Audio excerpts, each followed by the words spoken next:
পারে এবং 15 দিন 20 দিন যাতে অ্যাটলিস্ট তারা আরো চলতে পারে, সেজন্য আমরা 1 লক্ষ পরিবারকে 25 কেজির করে চাউলের বস্তা দেব। এখানে আমাদের লাগবে হলো 2500 টন। এর অর্ডার আমরা ইতিমধ্যে দিয়ে ফেলেছি, অর্থাৎ পার্চেসিং হয়ে গেছে। আগামী 3 বা 4 তারিখ থেকে আমরা ইনশাল্লাহ 3 তারিখে মাল ডেলিভারি পাবো, 4 তারিখ থেকে আমরা ডিস্ট্রিবিউশন শুরু করবো। ফেনীর যে সমস্ত এলাকা শুকিয়ে গেছে সে এলাকাগুলোতে বিশেষ করে। সেখানে আমাদের খরচ হবে 14,15 লক্ষ টাকা। সর্বসাকুল্যে আমাদের মোট মালামাল যেটা এ পর্যন্ত আমরা কিনেছি, যার কিছু প্রস্তুত হয়ে বিতরণ হয়ে গেছে, কিছু প্রস্তুত হচ্ছে, আর কিছু ডেলিভারির অপেক্ষা আছে, সব মিলিয়ে দাঁড়াচ্ছে হলো 4,357.88 মেট্রিক টন ত্রাণ সামগ্রী। এবং এ পর্যন্ত এই ত্রাণ সামগ্রীর পেছনে আমাদের যে খরচ হয়েছে সেটা হলো 30,73,08,950 টাকা।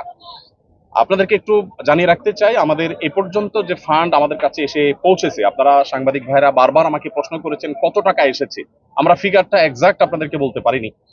গতকাল অর্থাৎ বৃহস্পতিবার একেবারে অফিস শেষে আমাদের কাছে যে আপডেট এসেছে আমাদের অ্যাকাউন্ট থেকে, সেটা হলো আল্লাহ তাআলার অশেষ অনুগ্রহে, সাধারণ মানুষের আস্থায় আমাদের ত্রাণ তহবিলের টাকা 100 কোটি ছাড়িয়েছে।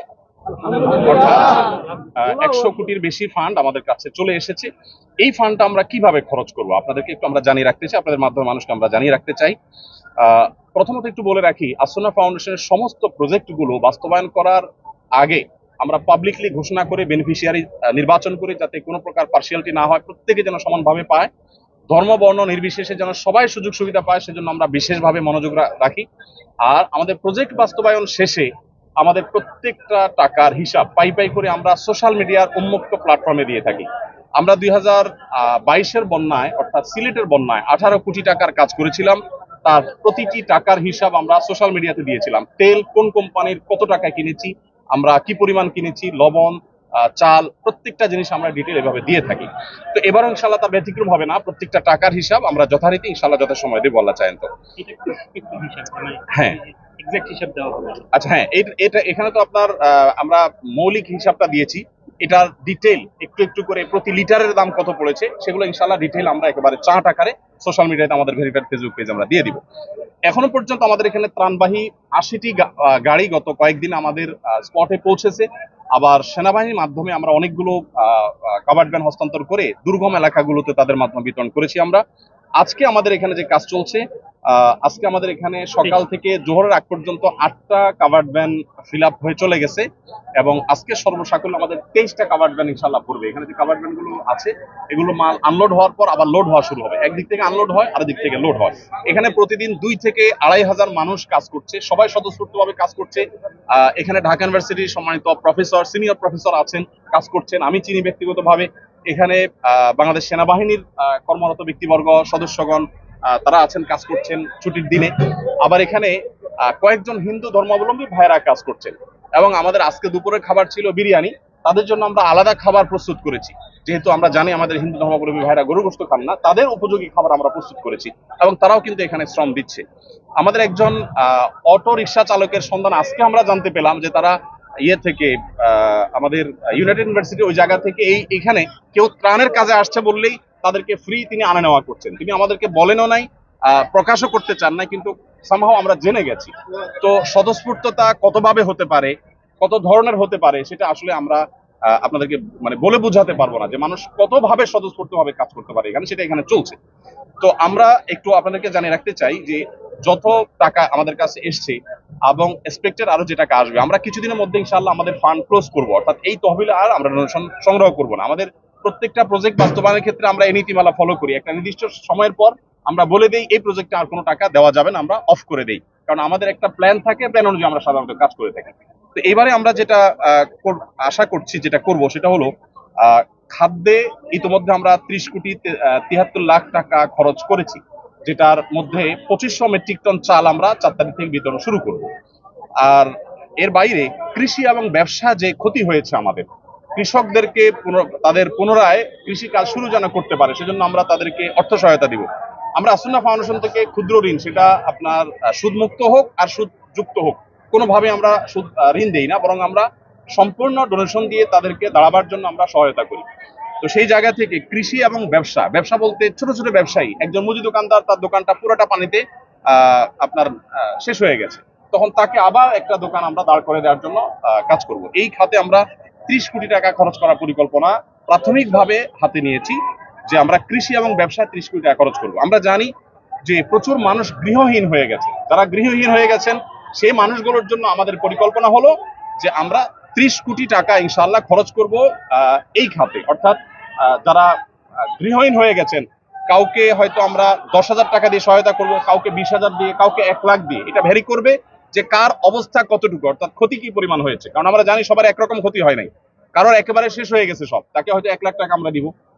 1 লাখ টাকা বলতে 1 লাখ টাকা আমরা একসাথে দিয়ে দিব না, তাকে একটা নির্দিষ্ট সার্টেন অ্যামাউন্ট দিয়ে বলবো এই পর্যন্ত আপনি কাজ নিয়ে আসেন, তারপর আপনি দ্বিতীয় কিস্তি পাবেন, তারপর তৃতীয় কিস্তি পাবেন, যাতে করে টাকাটা পেয়ে গরিব মানুষ নষ্ট করে না ফেলে। এবং সমস্ত টাকা আমাদের অনলাইনে আমরা দিয়ে থাকি, মোবাইল ব্যাংকিং এর মাধ্যমে। নগদ কোনো টাকা আমরা সাধারণত দেই না, কারণ এখানে ট্রান্সপারেন্সির যে জায়গাটা সেটা তখন পরিচ্ছন্ন থাকে, কারণ যাদের মাধ্যমে আমরা দেবো তারা তো ভলান্টিয়ার। তো কারোর কাছে আমি টাকা দিব, সে আবার হস্তান্তর করবে, এটা আমরা করি না। আমাদের যে বেনিফিশিয়ারি তাদের যে ডিটেল, সেই ডিটেল পাওয়ার পর আমরা সেই ডিটেল অনুযায়ী তাদের কাছে আমরা পাঠিয়ে দিব অনলাইনে মোবাইল ব্যাংকিং এর মাধ্যমে। তাহলে কৃষি এবং ব্যবসায় 30 কোটি এবং গৃহ নির্মাণে 30 কোটি এবং শিক্ষায় 20 কোটি টাকা আমরা খরচ করার সিদ্ধান্ত নিয়েছি। কারণ আপনারা জানেন শিক্ষার খাতে আমাদের প্রচুর ক্ষতি হয়েছে, বিশেষ করে আমাদের যে সমস্ত শিশুরা, অনেকের আপনার বই পুস্তক নষ্ট হয়ে গেছে, পড়ালেখা পিছিয়ে গেছে, তাদেরকে আমরা স্বেচ্ছাসেবীদের মাধ্যমে কিভাবে পিছিয়ে পড়েছে তাদেরকে উদ্ধার করার, সেজন্য আমরা কাজ করব। আরেকটা জায়গা আমরা কাজ করব, সেটা হলো যে বন্যা যাতে প্রকোপ কমিয়ে আনা যায়, সেজন্য সুদূর প্রসারী প্ল্যান কিভাবে করা যায়। আমরা অনেকগুলো পরিকল্পনা মাথায় রেখেছি, এখনো চূড়ান্ত করি নাই। সেটা নিয়ে আমরা কাজ করব যে কিভাবে বন্যায় দুর্গতি কমানো যায়। আমরা শুধু ত্রাণ দিলাম সেটাই নয়, বন্যার পানি যাতে নেমে যাওয়ার রাস্তাগুলো পরিচ্ছন্ন থাকে, খালগুলো যাতে পরিষ্কার থাকে। বিশেষ করে এটা সরকারের যারা সংশ্লিষ্ট দায়িত্ব আছেন তারা দেখবেন, নোয়াখালী, চৌমুহানী, লক্ষ্মীপুর এই এলাকাটাতে রাস্তার ধারে যে বড় খাল চলে আসছে, আপনারা জেনে থাকবেন, আমি ওই এলাকার ছেলে, আমি ছোটবেলা থেকে এই খালগুলোকে দেখেছি, এগুলো দখল হয়ে আছে, অর্থাৎ দখলদাররা দখল করে আছে এবং এগুলো নাব্যতা হারিয়ে ফেলেছে, যার কারণে এই যে বন্যার পানি এটা নেমে যাওয়ার জন্য মিনিমাম যে খাল প্রয়োজন সেটা পর্যন্ত নাই, যার কারণে দুর্দশা আজকে চরম অবস্থায় পৌঁছেছে। আমরা যদি চাই যে প্রতি বছর এরকম ত্রাণ নিয়ে আমরা দৌড়াবো না বা দৌড়াতে হবে না, এটা যদি চাই তাহলে এই খালগুলো আমাদেরকে খনন করতে হবে এবং এগুলো নাব্যতা ফিরিয়ে আনতে হবে, এগুলো দখলমুক্ত করতে হবে। এটা বাংলাদেশ সরকারের কাজ।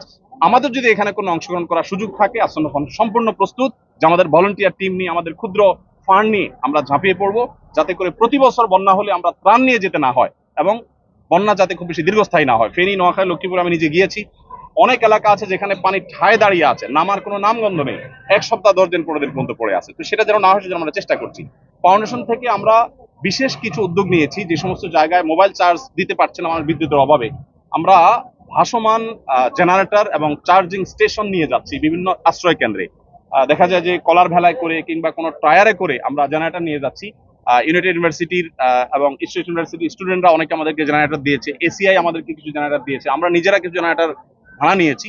এগুলো দিয়ে আমরা আশ্রয় কেন্দ্রে একসাথে 30-40টা মোবাইল চার্জ দিতে পারছি। তারা 7 দিন 8 দিন পরিবারের সাথে যোগাযোগ করতে পারছেন না, এবং সেই সাথে জেনারেটর দিয়ে আমরা অনেক বাড়িতে পানি তুলতে পারছেন না বিদ্যুৎ না থাকার কারণে, তাদের আপনার স্যানিটেশন সিস্টেম ভেঙে পড়েছে, তাদের ওয়াশরুমগুলোতে পানি নাই, তাদের খাবার পানি নাই।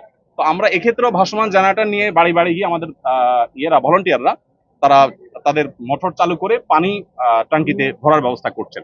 এর বাইরে আমাদের এখান থেকে যে বড় কাভার্ড ভ্যানে মালগুলো যায়, সেখানে ছোট ছোট অনেকগুলো পিক আপে করে মালগুলো একটা পর্যায়ে চলে যায়, তারপর আবার অনেকগুলো ট্রলারে করে বা ছোট ছোট নৌকা করে ভাগ ভাগ হয়ে দূর দূরান্ত এলাকাগুলোতে চলে যায়। দুর্গম এলাকাতে সাধারণত ত্রাণ দেই আমরা, রাস্তার ধারে শহরে সাধারণত ত্রাণ দেই না। এবারও আমি যতবার গিয়েছি 2 ঘন্টা, 2.5 ঘন্টা, 1.5 ঘন্টা ভেতরে ঢুকে তারপর আমরা ত্রাণ বিতরণ করেছি। আমাদের কাছে যে সমস্ত ত্রাণের সামগ্রী মানুষ দিয়েছে সেগুলো কিন্তু আমি যে হিসাব দিয়েছি এর বাইরে, অর্থাৎ আমাদের যে 4,300 টন আমরা ত্রাণ সামগ্রী দিচ্ছি এগুলো আমাদের পারচেসিং করা। এর বাইরে আরো বহু জিনিস আমাদের কাছে এসেছে বিভিন্ন প্রতিষ্ঠান থেকে, বনরুটি, পাউরুটি, কেক, গুঁড়ো দুধ, মুড়ি, পোশাক, মেয়েদের পোশাক, ছেলেদের পোশাক, কারণ আশ্রয় কেন্দ্রগুলোতে তাদের পোশাকের দরকার হয়, এক পোশাকে চলে আসছে। তারপরে বাচ্চাদের জন্য তাদের উপযোগী খাবার, মেয়েদের জন্য আপনার স্যানিটারি ন্যাপকিন, তারপর বিভিন্ন সাইজের পানির বোতল, জেনারেটর, রেডি প্যাকেজ, তারপরে লবণ, পানি, বিস্কিট, গুঁড়া দুধ, লুঙ্গি, চাল, সাবান, সুজি, বিস্কিট, স্যালাইন, এই জাতীয় অনেক জিনিস এসেছে যেগুলো বিভিন্ন প্রতিষ্ঠান দিয়েছে, সেগুলোর সাথে সাথে আমরা পাঠিয়ে দিয়েছি। তো এই হলো আমার কাছে আপডেট যে 100 কোটি টাকা আমাদের ক্রস করেছে ফান্ড, সেটাকে আমরা কিভাবে খরচ করবো একটা পরিকল্পনা আপনাদেরকে দিয়েছি। আর পুঙ্খানুপুঙ্খ প্রতিটি টাকার হিসেব আলাদা করে আমাদের প্রত্যেকটা প্রজেক্টে যেভাবে করি ঠিক একইভাবে আমরা প্রজেক্ট শেষে ইনশাআল্লাহ আপনাদের মাধ্যমে জানাবো। আর ডিটেইল প্ল্যান যেটা সেটা আমরা জানাবো ইনশাআল্লাহ।